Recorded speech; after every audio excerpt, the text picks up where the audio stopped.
The government has already implemented the new education system, while most of the secondary schools in Hong Kong start their new curriculum to cooperate with the change. Universities need to wait until 2012 to recruit their new freshmen. This video will interview teachers from university and secondary school as a case study to reveal how they are preparing for the new change. It's a good idea. Changes in PolyU for the curriculum. It's quite an exciting time. It is very urgent.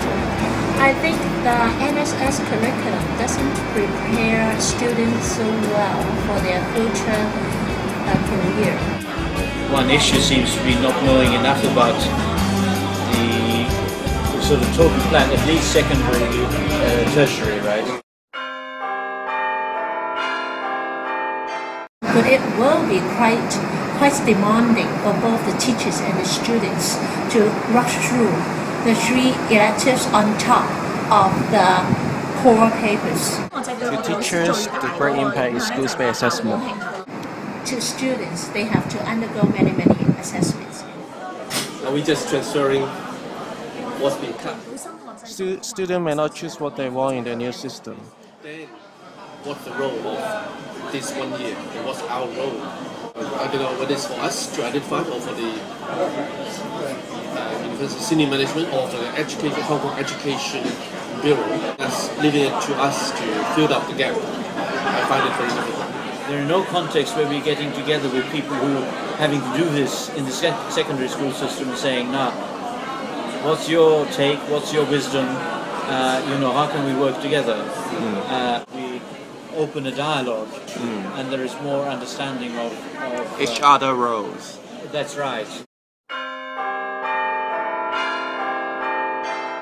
As a teacher, I'm exhausted because there are lots of information about the new system I have to digest before explaining to my students. A lot more support than there currently is for that educational change, to explain it to teachers, to explain it to the students and to parents, and then within the university setting.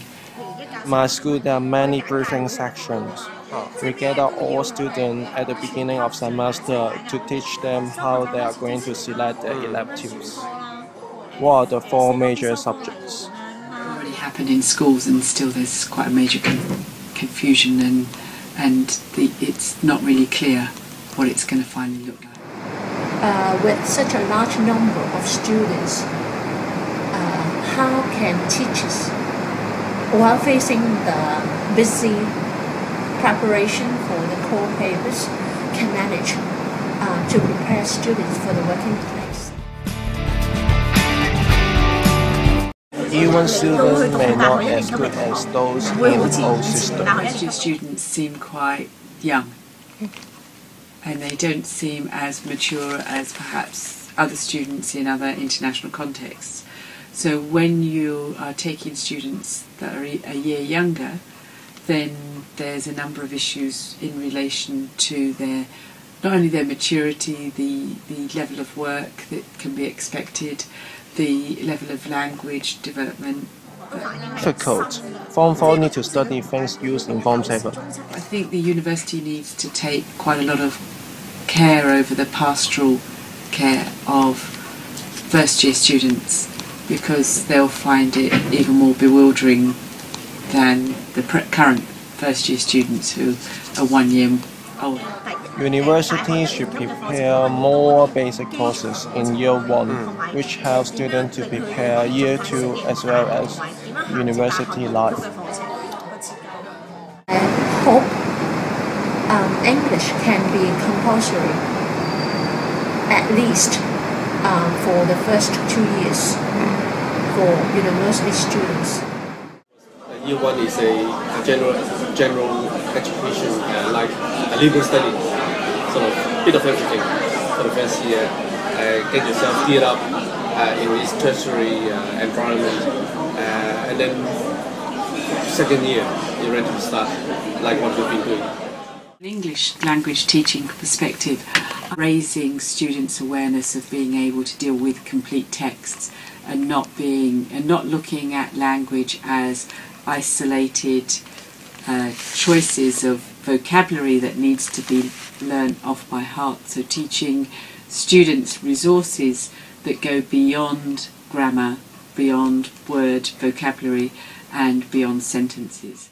Recognize the central role of language as a resource for learning and construction and dissemination of knowledge, not just for communication and fluency as it were. One emphasis is on looking at text and understanding complete texts, and the other one is being able to critically, this notion of critical thinking which is embedded within the new secondary school curriculum. Huge worry for people at universities. Will there be enough lecture rooms? Will there be enough teaching? Facility in universities should cope with double intake in 2012. Move to 2012, some people predict the greater the competition will be for the potential teachers, the universities will try to pull them in, and this would be very difficult.